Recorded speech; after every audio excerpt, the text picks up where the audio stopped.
Bloomberg Audio Studios. Podcasts, radio, news. This is the Bloomberg Daybreak Europe podcast, available every morning on Apple, Spotify or wherever you listen. It's Tuesday, the 24th of September here in London. I'm Caroline Hepkip. Coming up today, Israeli airstrikes on Lebanon kill hundreds of people in the deadliest day of fighting in nearly 2 decades.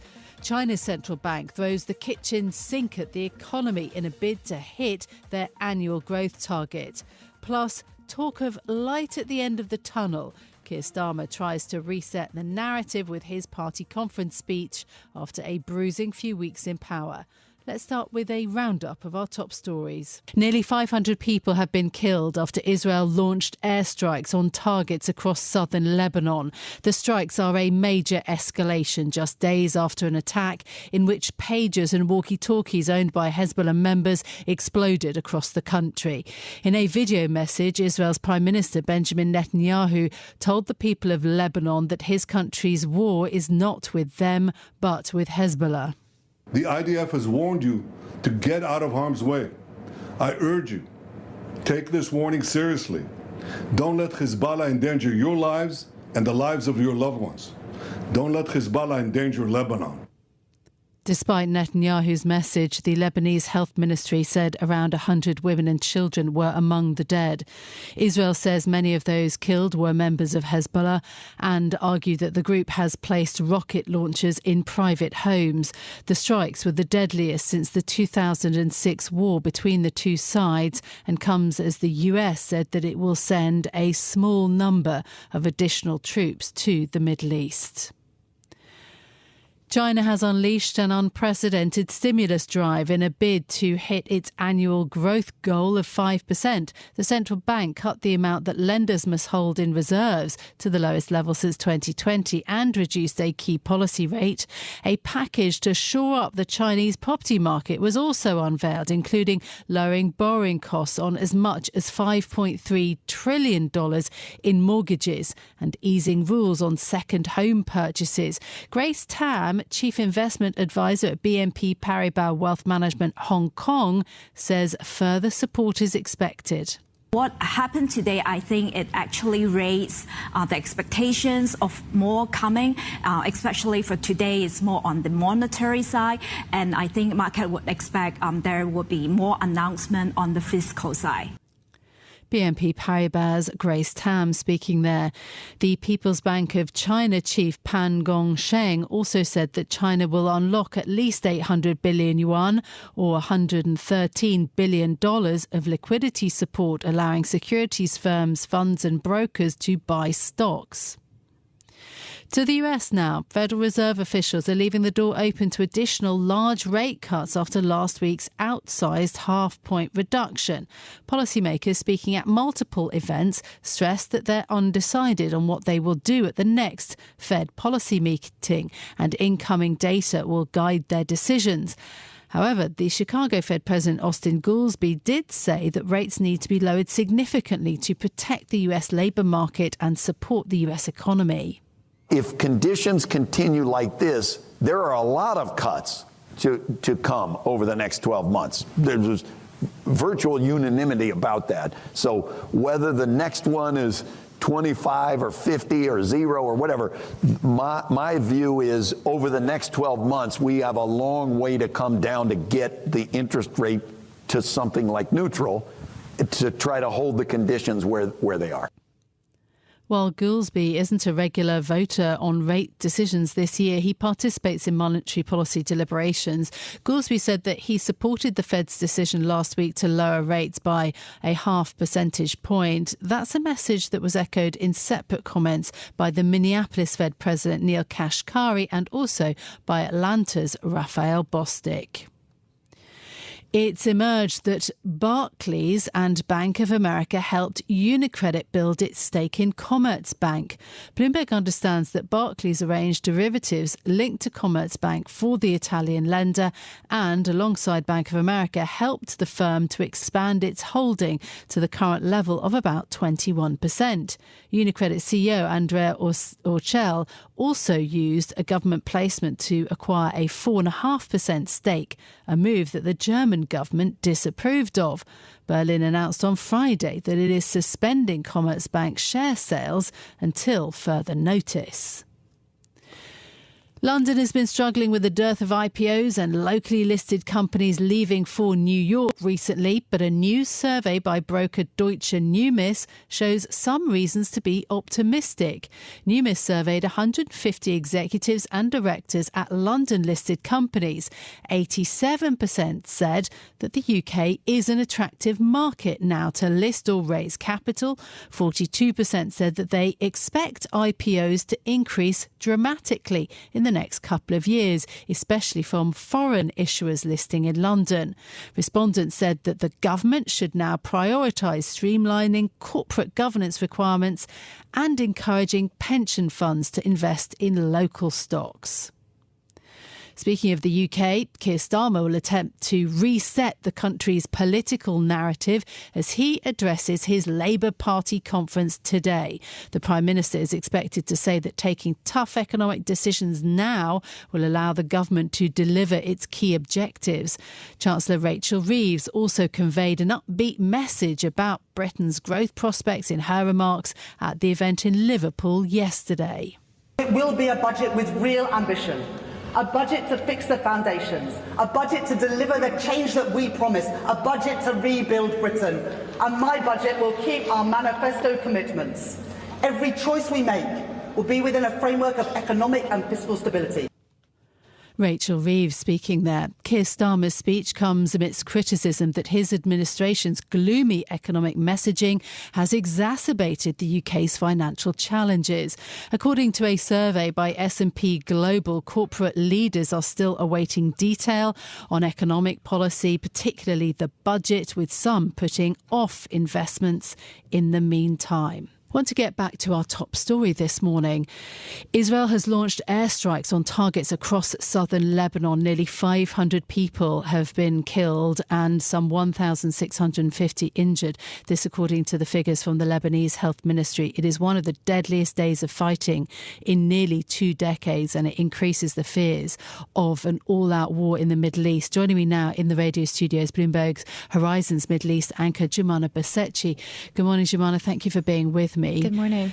We had seen strikes focused around the border area, the border between Israel and Lebanon. This is a dramatic escalation between Israel and Hezbollah. What has been happening? Yeah, that's right. So as you said, it was the deadliest day in Lebanon, not just since October 7, but since the 2006 Lebanon-Israel war that lasted over a month. Over the course of the day, yesterday, Israel launched several attacks across targets in southern Lebanon, the eastern Bekaa Valley. Typically, these are areas where Hezbollah have military infrastructure. Now, by the end of the day, the Lebanese Health Ministry said that nearly 500 people had been killed, including 58 women and 35 children. 1,650 people had been wounded. The Israeli military say that they had hit 1,300 Hezbollah targets across the country, and that many of the people killed were actually members of the Lebanese militia Hezbollah, because the group had placed rocket launchers into people's private homes. This is per the Israeli military. Now, earlier in the day, the IDF had left messages to Lebanese citizens warning them to leave their homes and to take the warning seriously. But many Lebanese people didn't know where to go. This is not a country that has bomb shelters. And so a lot of panic and chaos ensued. There were traffic jams hours long from the southern part of the country all the way back up to Beirut, panic and fear prevailing. In return, the Hezbollah throughout the day says it carried out another missile attack on some targets in north of Haifa in Israel, according to its Telegram account, saying that they attacked the Ramat David airbase. But of course, many of those rockets were intercepted. The point is, yesterday was an extremely deadly day, and it doesn't appear that there are any signs of letting up on either sides at this front. This is an aerial campaign against Hezbollah, and Hezbollah against, as you say, parts of Israel. Is a ground invasion imminent? That's one of the big questions that people are asking. But if you speak to some experts on the ground, they tell you that there are no indications as of yet that Israel is preparing itself for an actual ground offensive. So far, they have limited the conduct of the war to airstrikes, but there are no signs of reservists being being called up. And even though there have been some redeployments to the northern part of Israel, so far they're acting in a defense capacity.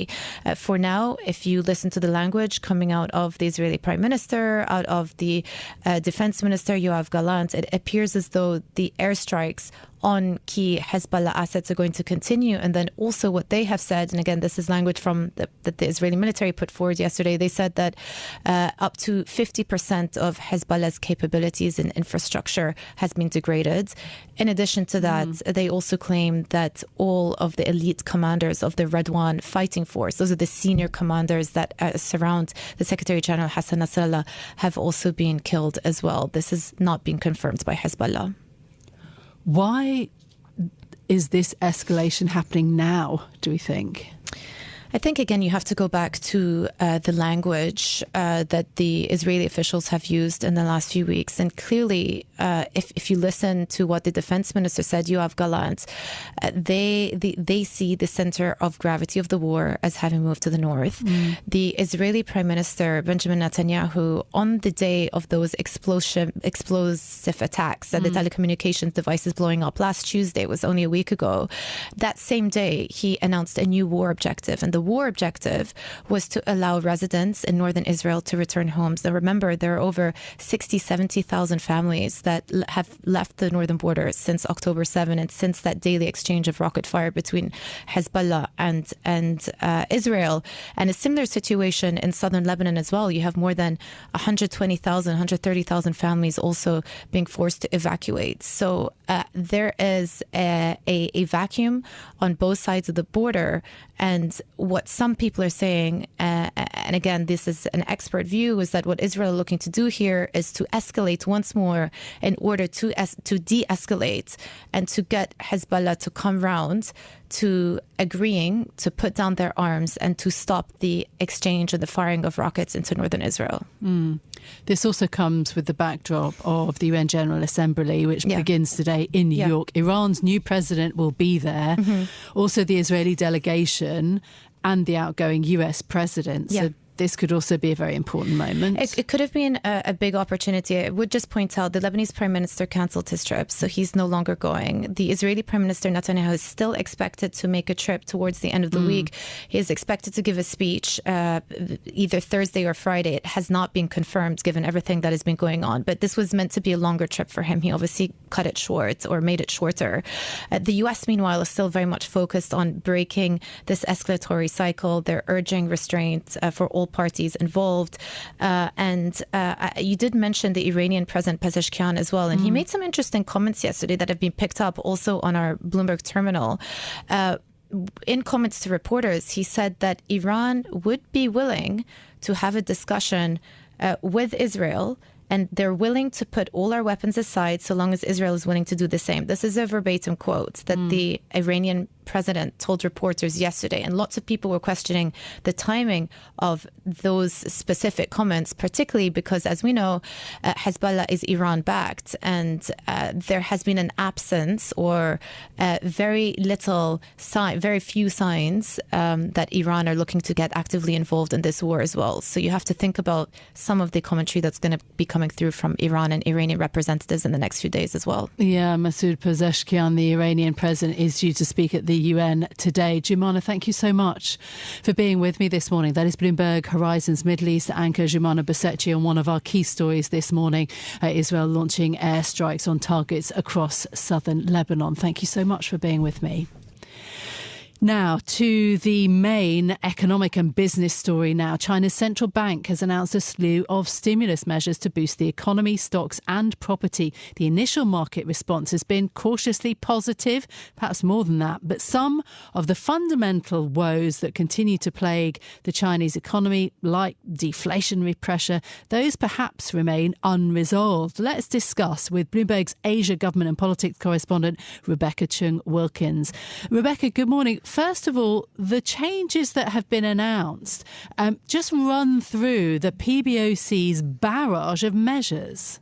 Yeah, both the timing and the scale, I think, of these measures, something of a surprise, and perhaps underscoring the urgency with which authorities are seeking now to act. So we had the 7-day reverse repo rate that was lowered 20 bips. We had the triple R down 50 bips. We had average cut on mortgages, existing mortgages down 50 bips, and the MLF expected to be cut by about 30 bips. So as you say, sort of barrage of different measures that we've had. We've also had mention of this potential program to allow PBOC liquidity to support the stocks. That could look similar to something that we saw in 2015. And interestingly, on property, while there wasn't an enormous amount, we did hear this shift that the PBOC will now be covering 100% of loans for the program that local governments are engaged in to buy up the slew of unsold housing. Now, this is a scheme that has really struggled to take off. So a real range here and a sit down by, 3 of the key regulatory financial chiefs in China. Yeah, Beijing was making a big deal of this announcement ahead of it.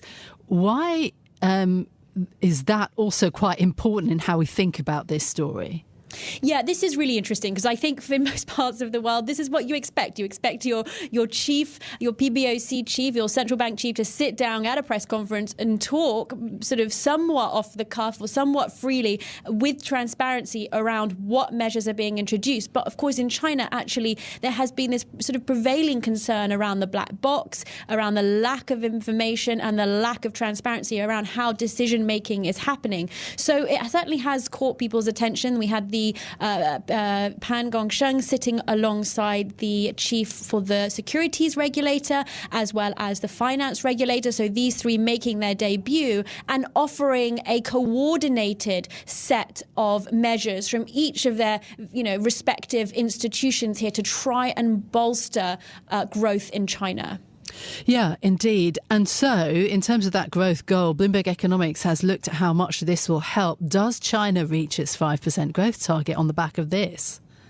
Well, this is interesting. Bloomberg Economics certainly commenting that this is a powerful measure, that their baseline was 4.7. But with these measures, at the very least, there will be certainly a significant sentiment shift, but also that China could now set its sights for that target of around 5%. And it is worth stressing that the target, even in Beijing's mind, is around 5% rather than a hard 5%.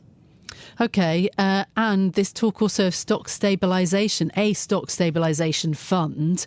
I mean, no surprise that has boosted the equity market, surely. What's been the reaction? Yes, not entirely surprising. And I think in that part, we have perhaps more than just cautious optimism, I think. But I would sort of caveat it with saying that the expectations from investors have been so low. They have been this whole sort of process of sort of getting their hopes up and then having them dashed. And we've been in this sort of cycle of up and down for really almost a year, in fact, actually, looking back. And so, yes, there is a great deal of, I think, of positivity around that. Of course, we're still waiting to see what some of the details might look like. We had a similar program that was introduced back in 2015 to try and stabilize the markets there. So there are some precedents for investors to look at here too.